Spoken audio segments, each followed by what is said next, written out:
Hello students. मैं अब आज आपको इलास्टिसिटी के बारे में बताऊंगा। हाँ, तो ये ऐसा है कि आप एक बात देखिए कि ये फिक्स है और ये कोई रॉड है। अब पहले अपन समझेंगे प्रैक्टिकली। अब मानो ये इसका क्रॉस सेक्शनल एरिया इससे डबल है, उस वाली से डबल है। क्रॉस इसका ए है, ये क्रॉस सेक्शनल एरिया ए और इसका 2 है, सेम लेंथ है। अब हमने सर्टेन फोर्स लगाया एफ और इस पर एफ लगाया, दोनों पे बराबर फोर्स लगाया, तो अपन कॉमन एक्सपीरियंस से ये बता सकते हैं कि ये एक्सटेंड जो है ज़्यादा होगी, क्योंकि ये थिन है, ये थिक है, तो उतनी फोर्स से ज़्यादा। तो जो एक्सटेंशन और जो लेंथ मैंने बराबर ले ली थी, तो एक्चुअल में हम उतना ही एक्सटेंड करने के लिए इस पर डबल फोर्स लगाना पड़ेगा। या यूँ करिए कि जिसका 2A क्रॉस सेक्शनल एरिया है, हमने 2A क्रॉस सेक्शनल एरिया पे उतना ही फोर्स लगाया है, तो इस पर जो per unit area cross sectional जो फोर्स होगा, फोर्स पर यूनिट एरिया जो होगा वो आधा आएगा।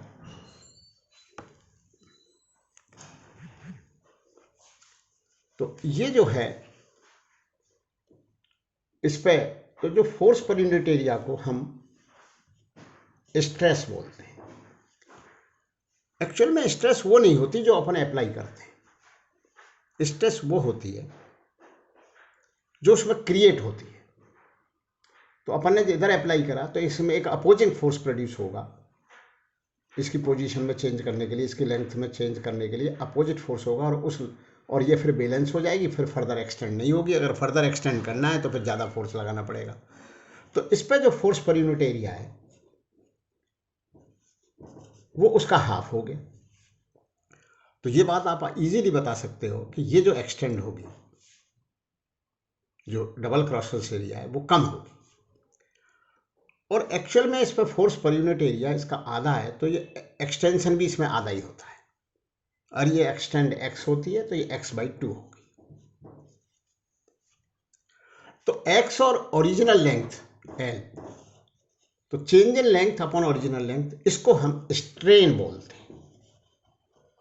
ये स्ट्रेस कहलाती है, ये स्ट्रेस है इस केस, और स्ट्रेन इसे कहते हैं change in length upon original length. तो इसमें जो स्ट्रेन है वो x/l है, और इसमें जो स्ट्रेन है वो x/2l है। तो इसमें जो स्ट्रेन है वो हाफ है। तो ये बात एक्चुअल में हुक्स देख रहा था, तो उसने सोचा कि यदि स्ट्रेस हाफ हो गई तो स्ट्रेन भी हाफ हो गई। तो उसने लिख दिया कि जो स्ट्रेस जो क्रिएट हुई है वो प्रोपोर्शनल टू स्ट्रेन है, और बीच में जो कांस्टेंट आता है उसको यंग्स मॉडुलस बोलते हैं, बाय लॉन्ग इनटू स्ट्रेन। अब आप इसको और अपन ऐसे सोच सकते हैं कि अगर हम ये इसकी लंबाई डबल कर दें,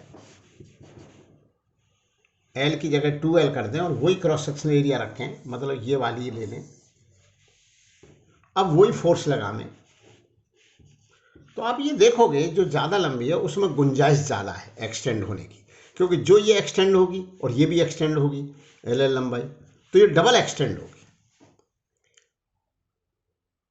और स्ट्रेस उतनी है अभी फोर्स पर यूनिट एरिया आपने, क्योंकि वही फोर्स लगाया और उतना ही क्रॉस सेक्शनल एरिया है, तो फोर्स पर यूनिट एरिया जो है, तो स्ट्रेस सेम है।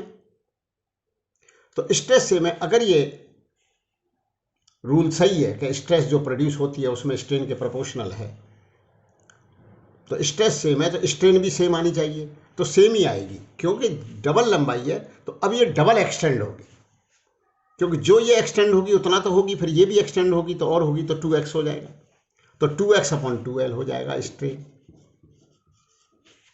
तो बाई तो वही चीज़ आ गई, मतलब अब जो स्ट्रेस अपॉन स्ट्रेन है ये कांस्टेंट होता है up to a certain limit, जब तक इसमें परमानेंट डिफॉर्मेशन ना आ जाए।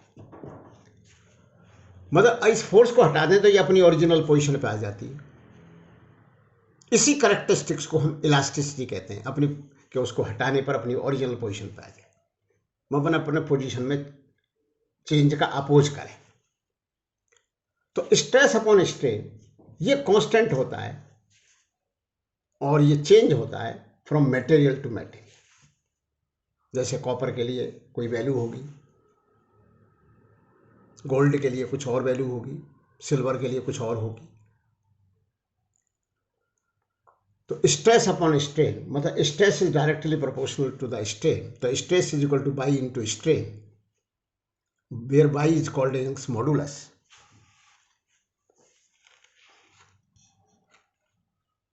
By is called Young's modulus. तो अब इसके ऊपर अब इसको कंपैरिजन करेंगे अपन, इसको वायर को कंपैरिजन करेंगे स्प्रिंग से। स्प्रिंग में देखिए कि उसमें कोई स्प्रिंग है, उसका कांस्टेंट के है, तो उसका मतलब होता है कि फोर्स एफ लगाने पर उसमें एक्सटेंशन एक्स हो गया। तो कोई पर्टिकुलर जो स्प्रिंग है उसके लिए एफ अपॉन एक्स बार बार कांस्टेंट है। अगर फोर्स को डबल कर दोगे तो एक्सटेंशन भी डबल हो जाएगा स्प्रिंग। तो ये कांस्टेंट, तो इसको के कहते हैं। तो एफ बराबर के एक्स, वेयर के इज ए कांस्टेंट। तो जो स्प्रिंग पर डिपेंड करता है कि इस स्प्रिंग का इतना कांस्टेंट है। अब आप इसको स्प्रिंग से इसको कंपैरिजन करो तो यहाँ पर क्या चीज़ आई थी वायर के केस में, एफ अपॉन ए बराबर by extension upon original length, ये था। ए को उधर ले जाओ आप, तो एफ बराबर हो गया by A upon original length L into extension.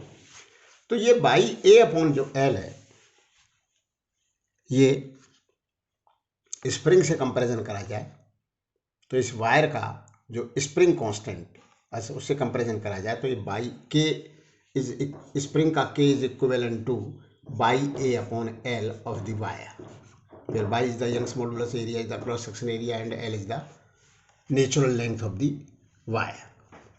तो ये कंपैरिजन हो गया। अब अपन ने ऐसे देखा था कि इस दो स्प्रिंग को पैरेलल में लगा दिया जाए तो इक्विवेलेंट कांस्टेंट क्या होता है, तो वहाँ पर साथ में स्प्रिंग भी समझ रहे हैं अपन। तो अब आप देखिए कि दो स्प्रिंग ये पैरेलल में लगा देंगे, इसका कांस्टेंट K1 है, इसका K2 है और ये है फिक्स है। अब इनको यूँ करके एक सर्टेन फोर्स लगाया तो इस केस में दोनों में एक्सटेंशन अब सेम होगा। तो मानो x एक्सटेंड हो जाता है इक्विलिब्रियम पर, ये सिस्टम अब ऐसे हो जाता है यहाँ तक। अब यहाँ पर ये बैलेंस पोजीशन पे है, मतलब अब फोर्स एफ लगाया है, ये पहले स्प्रिंग थी यूँ मान लो आप इसको। अब ये बैलेंस पोजीशन पे x एक्सटेंड हो गई, इसका K1 है कांस्टेंट, इसका K2 है। तो इसमें जो फोर्स प्रोड्यूस हुआ K1x और ये K2x, तो दोनों K1x प्लस K2x इस F के बराबर है। तो F बराबर K1x प्लस K2x, मतलब K1 plus K2 into x. मतलब जो फोर्स पर यूनिट लेंथ है इस सिस्टम का, कि per unit length extension produce करने के लिए अपने को जो फोर्स लगाना पड़ेगा वो K1 प्लस K2। तो force needed to extend the spring by unity is called spring constant. तो इस केस में K1 प्लस K2 है। ऐसे ही वहाँ पर वायर में भी यही होगा, वायर अगर दो लगे हुए हैं और ये सर्टेन फोर्स एफ लगाया, अब इनकी लंबाई तो अपने को सेम लेनी पड़ेगी। तो इसका जो कांस्टेंट है वो by one A1 upon L, लंबाई तो सेम होगी, by two A upon L. अभी कंपैरिजन करा था इन वायर्स को स्प्रिंग से, तो इसमें जो है जो कांस्टेंट आ जाएगा इन वायर्स का इक्विवेलेंट कांस्टेंट, वो by one A upon L plus by two A2 upon L, इस तरह से आ जाए। मानो ये x एक्सटेंड हो जाती है तो वही फोर्स बराबर by one A1 upon L plus by two A2 upon L into x. तो दिस इज K1, स्प्रिंग से कंपैरिजन करा जाए तो ये K2 स्प्रिंग से कंपैरिजन करा जाए तो सेम बात कंसेप्ट वहाँ पर लग जाएगा। अब स्प्रिंग के केस में जो एनर्जी स्टोर होती है उसको x एक्सटेंड करने पर जो एनर्जी स्टोर होती है, या स्प्रिंग को x कंप्रेस करने पर जो एनर्जी स्टोर होती है, वो हाफ kx² होती है। तो कुछ इस तरह का कंसेप्ट यहाँ होगा। वो हाफ kx² जो एनर्जी स्टोर होती है वो आती कैसे है? एक्चुअल में जितनी भी एनर्जी है वो सब वर्क डन ही तो है, तो उसको एक्सटेंड करने पर हमें रीस्टोरिंग फोर्स के अगेंस्ट में कितना वर्क करना पड़ा। अब मैं बात करना चाहूँ कि ग्रेविटेशनल पोटेंशियल एनर्जी कितनी है, तो अपन जनरल में चीज़ों को समझना चाह रहे हैं। हम अर्थ के, ये अर्थ है, यहाँ से स्मॉल m मास को h हाइट तक ले गए, h is very very small then radius of earth, तब तो हम ये लिख देते हैं कि यहाँ के रेस्पेक्ट में यहाँ की जो पोटेंशियल एनर्जी है हमें जो वर्क करना पड़ेगा, क्योंकि जी का मान कांस्टेंट है तो mg फोर्स लग रहा होगा उस बॉडी को ले जाने में, mg फोर्स अर्थ की तरफ, इतना ही फोर्स हम बैलेंस करके लगा रहे होंगे। तो हमें जो खून पसीने बहाने पड़ेंगे, जो वर्क करना पड़ेगा अगेंस्ट ग्रेविटी, वो स्टोर्ड हो जाएगा इन the form of potential energy, तो वो वर्क डन हो जाएगा mgh। लेकिन ये फार्मूला ग्रेविटेशनल पोटेंशियल एनर्जी ये हो जाएगी, लेकिन ये फार्मूला फेल हो जाता है जब h की वैल्यू कंपेरेबल हो जाए रेडियस ऑफ द अर्थ से। मानो r/4 हो तब भी नहीं लगेगा। ये तो तब है कि आप 10, 20, 50, 100 मीटर हो या 1 किलोमीटर हो, क्योंकि रेडियस ऑफ द अर्थ तो करीब करीब 6400 किलोमीटर है। तो 6400 किलोमीटर के कंपैरिजन में 1, 2, 4 किलोमीटर हैज़ नो मीनिंग। तो 2, 4 किलोमीटर तक आप you can consider g, the value of g constant consider कर सकते हो, तो वो कांस्टेंट फोर्स mg लगाना पड़ेगा। लेकिन अगर आपसे ये पूछा जाए कि इस पोजीशन की यहाँ से r हाइट पर ले गए तो यहाँ की पोटेंशियल एनर्जी यहाँ के रेस्पेक्ट में क्या है, तो ये मामला टेढ़ा है। तो बोला इसमें क्या टेढ़ा है, तो हमको ये समझना पड़ेगा कि पोटेंशियल एनर्जी है क्या। जो यहाँ से यहाँ तक ले जाने में ग्रेविटी के अगेंस्ट में जो वर्क करना पड़ा है, that work is stored in the form of energy which is known as the potential energy. Why potential energy? क्योंकि this energy by virtue of the position, by virtue of the कुर्सी, पद के कारण है, क्योंकि जो मास यहाँ रखा था उसको आपने यहाँ रख दिया। तो आपको जो खून पसीने बहाने पड़े, जो वर्क करना पड़ा, जो ग्रेविटी के अगेंस्ट में, वो पोटेंशियल एनर्जी के रूप में स्टोर हो गया।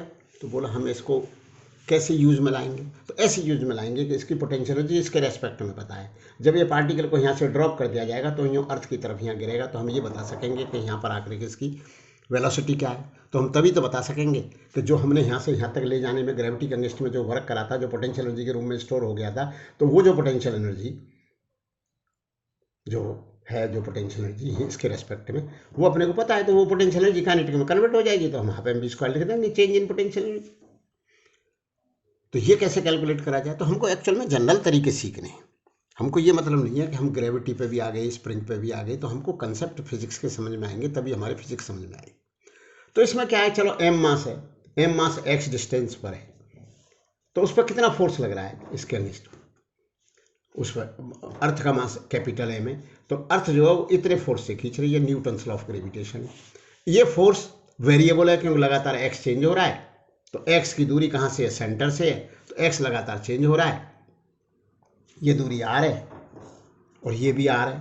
तो आप ये मत कहना ये r तुमने छोटा बना दिया, ये बड़ा बना दिया। अरे मान लो भाई, इससे क्या फर्क पड़ रहा है, छोटा r और ये दोनों बराबर है, ठीक है।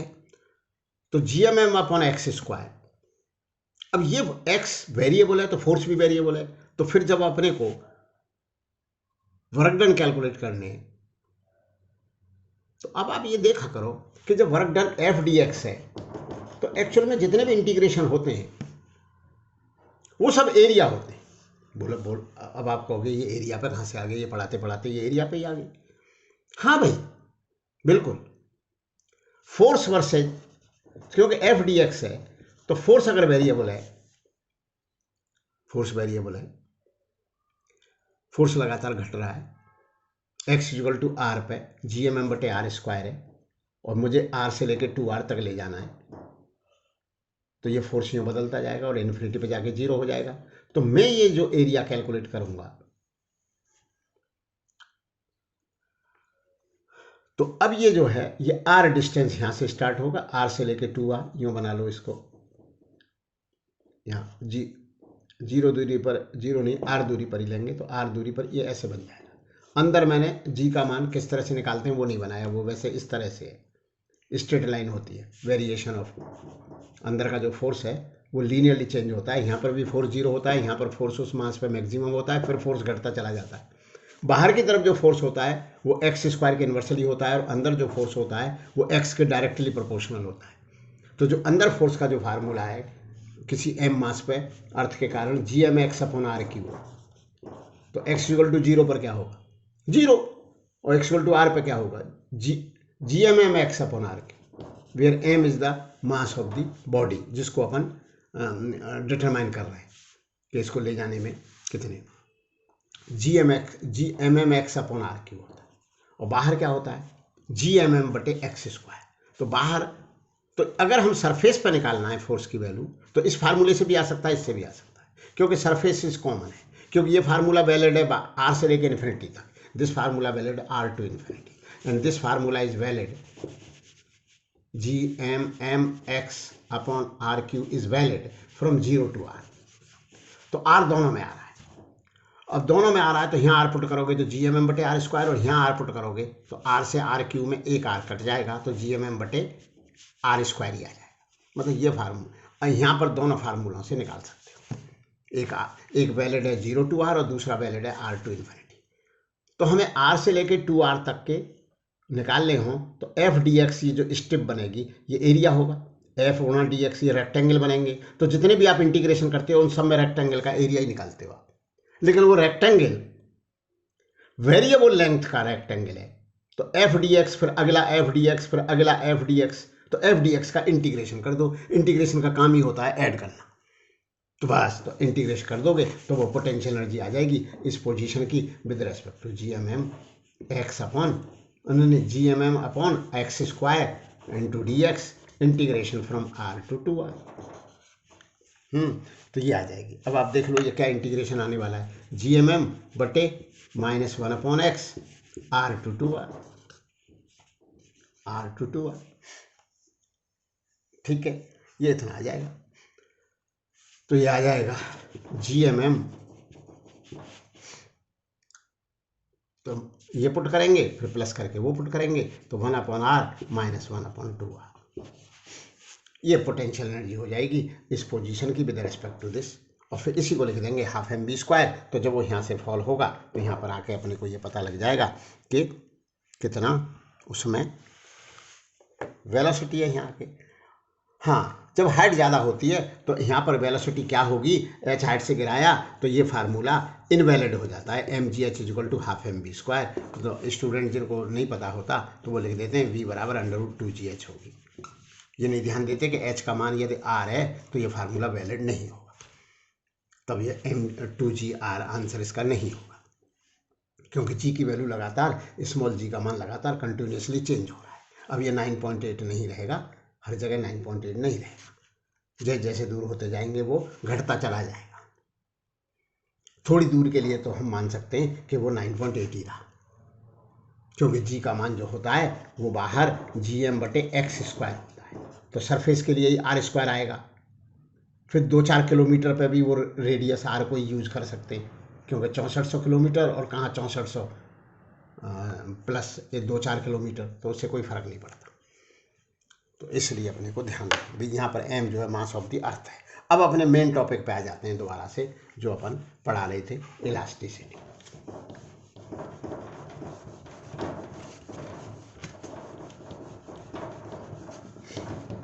इलास्टिसिटी जो पढ़ा रहे थे उसकी बातें कर लेते हैं।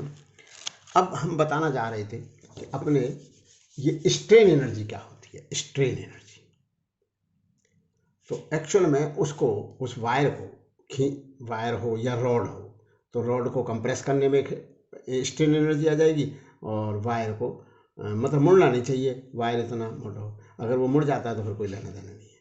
तो अब जो है चलो ये वायर ही है और इसको खींचा गया तो कितनी एनर्जी स्टोर होगी। अब इसका भी एक ही बात है, क्योंकि इस पर जब ये एक्स खिंचा हुआ है तब इस पर अपने को फोर्स लगाना पड़ रहा है। फोर्स जब एक्स एल लंबाई है, ए क्रॉस सेक्शनल एरिया है, यंग्स मॉडुलस बाई है, तो फोर्स कितना लगाना पड़ रहा है, by A upon L into x. तो दिस फोर्स इज वेरिएबल। अब फोर्स वेरिएबल है तो फिर एनर्जी स्टोर्ड कैसे निकालेंगे। अगर हमने इसको खींच दिया है फ्रॉम 0 to x, तो ये x तो वेरिएबल वाला है और दूसरा जो 0 to x लेंगे वो x वो है कि हमने x खींच दिया है, ये वेरिएबल यूज कर लिए। अगर ऐसा नहीं समझ में आता तो इस वेरिएबल को बाई ले लो और फिर बाई की लिमिट लिख दो कि 0 to x। तो कितना होगा, फिर वही कहानी, क्योंकि दिस इज वेरिएबल तो वर्क डन कैसे निकलेगा, एफ डी वाई। बाई से खींच करके, जब बाई खींचा हुआ था बाई से आगे बाई प्लस डी वाई खींच दिया तो बाई से लेके बाई प्लस डी वाई तक इतना ही फोर्स माना जा सकता है, क्योंकि d y is very small. तो फोर्स तो इतना ही लिखा जाएगा, Y A upon L into Y into d y. तो एक्चुअल में इसमें भी आप क्या कर रहे हो, तो ये ऐसे ही निकलते हैं। जब बाई है तो बाई 0 है तो आपको कुछ भी फोर्स नहीं लगाना पड़ रहा, जब खिंचाई नहीं है तो कुछ। जैसे ही वो खींचना चालू हुआ आपको फोर्स की वैल्यू बढ़ती जाएगी, तो वो बाई के प्रोपोर्शनल है हुक्स लॉ के अनुसार। तो वो फोर्स इस तरह का होगा। अब वो इस तरह का होगा और तुमने एक्स खींच दिया है तो या तो इसका ट्रायंगल का एरिया ही निकाल लो, या फिर इन स्ट्रिप्स को स्ट्रिप का एक स्ट्रिप का एरिया निकाल के, मतलब रेक्टेंगल का एरिया निकाल के लेंथ इंटू ब्रेड्थ करके इंटीग्रेट कर दो। और इसमें तो डायरेक्ट भी कर सकते हो। बोले डायरेक्ट कैसे कर सकते हैं, ऐसे कर सकते हो, क्योंकि ये जो फोर्स है वो by A upon L into x है, तो base into height divide by 2। तो कितना हो जाएगा ये, by A upon L into x divided by 2। तो कितनी हो गई स्ट्रेन एनर्जी, स्ट्रेन एनर्जी हो गई half by A upon L into x square. इसमें ये स्टोर हो गई स्ट्रेन एनर्जी। ठीक है, स्ट्रेन एनर्जी स्टोर हो गई। तो आप बोलोगे इससे क्या हुआ, स्ट्रेन एनर्जी स्टोर हो गई। जब इसको खींच करके और इस पर कोई एक मास बांध के छोड़ दें तो जब वो लौट के ओरिजिनल पोजीशन पे आएगा तो उसमें कितनी वेलोसिटी आएगी, मतलब वो जो स्ट्रेन एनर्जी है वो कन्वर्ट हो जाएगी काइनेटिक में, और जब वो काइनेटिक में कन्वर्ट हो जाएगी तो इस स्ट्रेन एनर्जी को लिख देंगे हाफ एम बी स्क्वायर के बराबर। तो वी का माना जाए, जैसे स्प्रिंग में होता है। स्प्रिंग में होता है क्या, ये मास है, हमने इसको जो है खींचा, एक्स खींचा और छोड़ दिया। छोड़ने पर जब ये नेचुरल पोजीशन पे आएगा तो कितनी वेलोसिटी आएगी, हाफ के एक्स स्क्वायर को हाफ एम बी स्क्वायर के बराबर कर दो। दिस हाफ के x square is converted into kinetic energy. तो ऐसे ही यहाँ पर स्ट्रेन एनर्जी, यहाँ के की जगह बाई ए अपॉन एल आ जाता है। तो ये पूरा कंपैरिजन स्प्रिंग से हो जाता है। तो ये बात सबके समझ में आनी चाहिए। मैं फास्ट भी नहीं चल रहा हूँ और स्लो भी नहीं चल रहा, बैलेंस रख रहा हूँ, बहुत जल्दी भी नहीं बता रहा।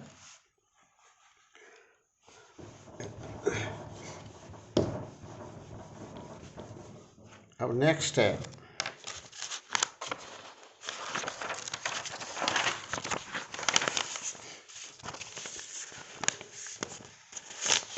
अब आपको बताएंगे कि थर्मल स्ट्रेस कैसे प्रोड्यूस होती है। थर्मल स्ट्रेस अब एक्चुअल में क्या करें कि ये कोई रॉड है, अब इसको एल इसकी लंबाई है, इसको अपन डेल्टा टी टेम्परेचर गर्म कर दिया। तो डेल्टा टी गर्म करने पर मतलब टेम्परेचर डेल्टा टी बढ़ा दिया, तो यहाँ पर गर्म करने पर इसकी लंबाई में चेंज आ गया डेल्टा एल। ये डेल्टा एल, तो स्ट्रेन अपन किसे कहते थे? स्ट्रेन कहते थे change in length upon original length. तो अगर अपन ने यहाँ से ये हो गया, गर्म करने पर ये हो गया, तो स्टूडेंट यहाँ एक गलती कर जाते हैं, इसको स्ट्रेन समझ बैठे और इसका यंग्स मॉडुलस बाई है। तो इसमें जो स्ट्रेस प्रोड्यूस हुई, क्रॉस सेक्शनल एरिया ये है, तो स्ट्रेस को लिख देंगे, कितनी स्ट्रेस होगी या कितना फोर्स क्रिएट हो जाएगा, Y A upon L into delta L, ये बता देंगे फोर्स। ये बिल्कुल इनकरेक्ट है, इनकरेक्ट। तो बोलो क्या स्ट्रेस है? तो इसको गर्म करा और आपने फैल जाने दिया, तो इसमें तो कोई स्ट्रेस प्रोड्यूस ही नहीं हुई, क्योंकि इसकी नेचुरल लेंथ ही थी एल प्लस डेल्टा एल। मतलब स्ट्रेस तो तब प्रोड्यूस हो कि जब उसको नेचुरल पोजीशन पर रहने ना दो। ये इस टेम्परेचर पर, ये तो टी टेम्परेचर पर लंबाई थी और ये टी प्लस डेल्टा टी पे थी, तो आपने इसको गर्म करा और फैल जाने दिया। मतलब किसी को मारो और रोने ना दो, तब उसे गुस्सा आए, क्रोध आएगा, तब उसमें उसके दिमाग में स्ट्रेस प्रोड्यूस होगी। किसी से कोई जोक करो और हंसने ना दो, तब उसे गुस्सा आएगी, और हंसने दो तो कोई फिर स्ट्रेस नहीं क्रिएट हुई। तो एक्चुअल में अगर इस रॉड को हम गर्म करते और फैलने ना देते, फैलने नहीं देते, तब इसमें एक फोर्स क्रिएट हो जाता धक्का मारने के लिए कि यार इधर तो आप गर्म कर रहे हो और मुझे एक्सपेंड भी नहीं होने दे रहे। तो फिर रॉड में एक फोर्स क्रिएट हो जाता। तो वो कितना क्रिएट होता, उसे हम थर्मल स्ट्रेस कहते हैं। तो उसमें कुछ भी नहीं है। तो आपने डेल्टा टी गर्म करा और कोफिशिएंट ऑफ लीनियर एक्सपेंशन इसका एल्फा है, तो डेल्टा एल बराबर हो गया एल अल्फा डेल्टा टी। तो आप ये समझिए कि जैसे आपने इसको पहले उस पर्टिकुलर टेम्परेचर पर ये इतनी लंबाई बड़ी हुई थी इसकी, L plus L alpha delta T, तो मैंने इस लंबाई को दबा करके, जो इसकी नेचुरल लेंथ है उसको दबा के एल कर दिया। तो फिर जो स्ट्रेन होगी इसमें, स्ट्रेन नेचुरल से डेल्टा एल अपॉन एल होगी। ये समझना है। तुमने गर्म करा और फैल जाने दिया तब कुछ नहीं होगा, तुमने गर्म करा फैलने ना दिया, तो आप ये समझो कि जैसे ये यहां पहुंचती, उस पर्टिकुलर टेम्परेचर पे जो गर्म करा था, वो यहां से यहां आपने कंप्रेस कर दिया। जब कंप्रेस कर दिया तो ये आपने चेंज इन लेंथ हो गई है? और फैल जाने दिया तब तो फिर चेंज इन लेंथ है ही नहीं, वो तो उसकी नेचुरल पोजीशन है, उस पोजीशन पे वो रहना ही चाहती है ना है। कोई किसी को सिलेक्शन हो गया आईआईटी में, वो खुश होना चाह रहा है और आप खुश ना होने दो, तब उसके दिमाग में स्ट्रेस होगी। अब उसे खुश होने हो जाने दो तो कोई स्ट्रेस नहीं क्रिएट होगी, क्योंकि कोई स्ट्रेन ही नहीं है। क्योंकि वो जो खुश हो रहा है, वो खुश होना उसकी नेचुरल पोजीशन है उस समय, तो उसको नेचुरल पोजीशन में रहने दोगे तब नहीं स्ट्रेन होगी, उसे नेचुरल पोजीशन से चेंज। तो ये तो इसकी नेचुरल पोजीशन थी यहाँ पहुंचना। तो अब जो स्ट्रेन हुई, thermal strain delta L upon L, वो हो गई L alpha delta T divide by L. वैसे एल नहीं होगा, ये होगा L plus L alpha delta T, क्योंकि नेचुरल लेंथ तो ये है, लेकिन इसको लिखने की जरूरत इसलिए नहीं पड़ती क्योंकि ये जो लंबाई है बहुत छोटी होती है, तो यहाँ एल ही लिखना सफिशिएंट है, क्योंकि जोड़ में आप नेग्लेक्ट कर सकते हो है। इसका क्या करोगे लिख के? तो बोले ये क्यों लिखी? अरे ये किसी के साथ सम थोड़ी हो रहा है। जब आप सब्जी खरीद रहे हो दुकानदार उससे, सब्जी वाले से, तब आप उससे कह सकते हो यार धनिया मिर्च डाल दे, तो वो डाल देगा। लेकिन डायरेक्ट उसके पास पहुंच जाओगे, धनिया मिर्च यार दे देना, वो औरों को भी तो दिया था जैसे सब्जी खरीदी थी। अरे भैया तुझे क्यों दे दे? क्योंकि जो धनिया मिर्च दिया है उसने सब्जी खरीदी है, उसके कंपैरिजन में जो पैसा उसने लिया है वो नेग्लेजिबल है। तो हमेशा प्लस माइनस में नेग्लेक्ट किया जाता है। तो this quantity is negligible as it this, कुछ भी नहीं है, जरा सी वायर मतलब जो है फैलते बहुत कम। तो एल अल्फा डेल्टा टी, तो इसको मानो ये 1000 है क्वांटिटी और ये 0.1 है, तो 1000 में 0.1 ऐड करें, क्या करोगे? 1000 ही ठीक है, अपॉन एल, तो ये हो गया alpha delta T, alpha delta T. अब इसमें स्ट्रेस क्या क्रिएट होगी? तो वही कहानी, स्ट्रेस अपॉन स्ट्रेन बराबर यंग्स मॉडुलस, यंग्स मॉडुलस। तो स्ट्रेस बराबर बाई और स्ट्रेन, क्या होगी स्ट्रेन है अल्फा डेल्टा टी। अब स्ट्रेस क्या होती है? Force per unit area, force per unit area. तो एफ अपॉन ए, तो एक उधर भेज दो, तो by A alpha delta T ये प्रोड्यूस हो। ये हो गया, ये थर्मल स्ट्रेस, थर्मल जो फोर्स उस पर जो है इसको कंप्रेस करने से जितना ये फोर्स लगा रही होगी उसको दबाने के लिए। अच्छा, फिर आप ऐसे भी कर सकते हो कि इन दो के बीच में है ये रॉड और यहाँ पर इसको टाइट कर दिया गया है। अब इसको ठंडा करो और ठंडा करने पर इसको श्रिंक नहीं होने दो तो भी स्ट्रेस प्रोड्यूस हो जाएगी, क्योंकि ठंडा होने पर इसकी ये वाली इसकी नेचुरल है, ठंडे होने पर ये सिकुड़ना चाह रहा था, आपने सिकुड़ने नहीं दिया। तो ये समझो सिकुड़ने तो दिया, फिर उसको खींच के वहाँ बांध दिया, तो उसमें भी इतनी आ जाएगी, यही आ जाएगी कि मानो वो सिकुड़ना कितना चाह रहा था, L alpha delta T divide by L, और आपने वहाँ खींच के बांध दिया। लेकिन अगर सिकुड़ना चाह रहा था, श्रिंक होना चाहता, तो आपने श्रिंक होने दिया तो कोई भी स्ट्रेस नहीं है। और वैसे भी पता है कैसे, कोई वायर है, आपने उसको गर्म कर दिया, गर्म करने पर वो फैल गया, तब उसमें कोई फोर्स थोड़ी क्रिएट हुआ है, ये तो आपको भी पता है, आपको भी पता है। कोई फोर्स क्रिएट नहीं हुआ, फैल गया। तो ये इस तरह की बातें हैं भाई।